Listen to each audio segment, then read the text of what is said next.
జాతిపిత మహాత్మా గాంధీ జయంతి వేడుకలు పెందుర్తిలో ఘనంగా నిర్వహించారు. ఈ కార్యక్రమానికి ముఖ్య అతిథిగా పెందుర్తి ఎమ్మెల్యే పంచకర్ల రమేష్ బాబు హాజరయ్యారు.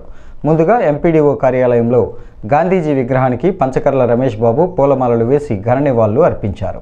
ఈ కార్యక్రమంలో భాగంగా డిప్యూటీ సీఎం పవన్ కళ్యాణ్ చేపట్టిన ప్రాయశ్చిత్త దీక్షలో భాగంగా నగర సంకీర్తన కార్యక్రమాన్ని బుధవారం ఉదయం సుజాత నగర్ జనసేన పార్టీ కార్యాలయం నుంచి చిన్నముష్డివాడ శ్రీ పంచముఖ ఆంజనేయ స్వామి ఆలయం వరకు జన సైనికులు మరియు వీర మహిళలు ఎంతో భక్తి శ్రద్ధలతో నగర సంకీర్తన కార్యక్రమంలో కోలాటాలను నిర్వహించారు.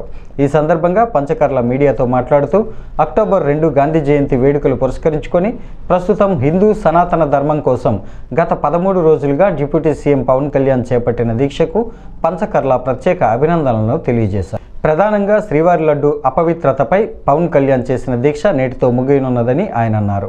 మళ్ళీ తిరుపతి మహాసభలో డిప్యూటీ సీఎం హాజరవుతారని పంచకర్ల రమేష్ బాబు పేర్కొన్నారు.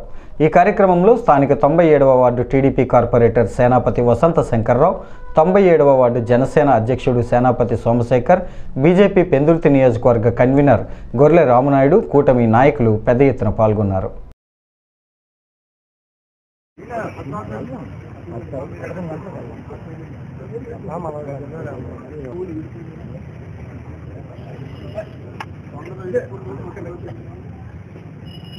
వీడియో వాతావరణం ఫోటో లేదా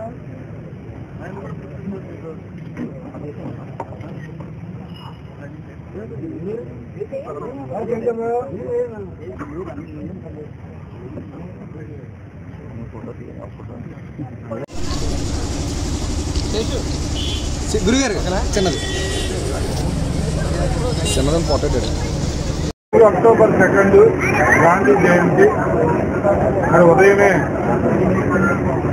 మనందరికీ పూజ్యులు, ఆరాధ్యులు, స్వతంత్రం శాంతియుతంగా తెచ్చిన మహా వ్యక్తి గాంధీజీకి పూలమాలేసి లాల్ బహదూర్ శాస్త్రి గారు అంబేద్కర్ పూలమాలలు చేసి ఈరోజు పవన్ కళ్యాణ్ గారు తిరుపతిలో దీక్ష నిర్మిస్తున్న రోజు.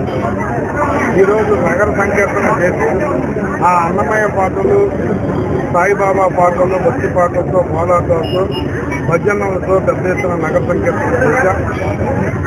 మరి ఈ రోజుకి పవన్ కళ్యాణ్ గారు దీక్ష విరమణ రేపు తిరుపతిలో అంటే సర్వమానవ సమానత్వం, ఎక్కడ ఏ ఇబ్బంది జరిగినా, ఏ మతానికి ఇబ్బంది జరిగినా నేను ఉంటాను అని చెప్పే ఒక కార్యక్రమంలో చేసినందుకు పవన్ కళ్యాణ్ గారిని మనస్ఫూర్తిగా అభినందిస్తూ, మరి 13 రోజులు దానిలో 13 కార్యక్రమాలు తీసుకుని నేను కూడా భాగస్వామ్యం అయినందుకు ఆ జనం కూడా సాధించిందని చెప్పి నేను భావిస్తా ఉన్నా.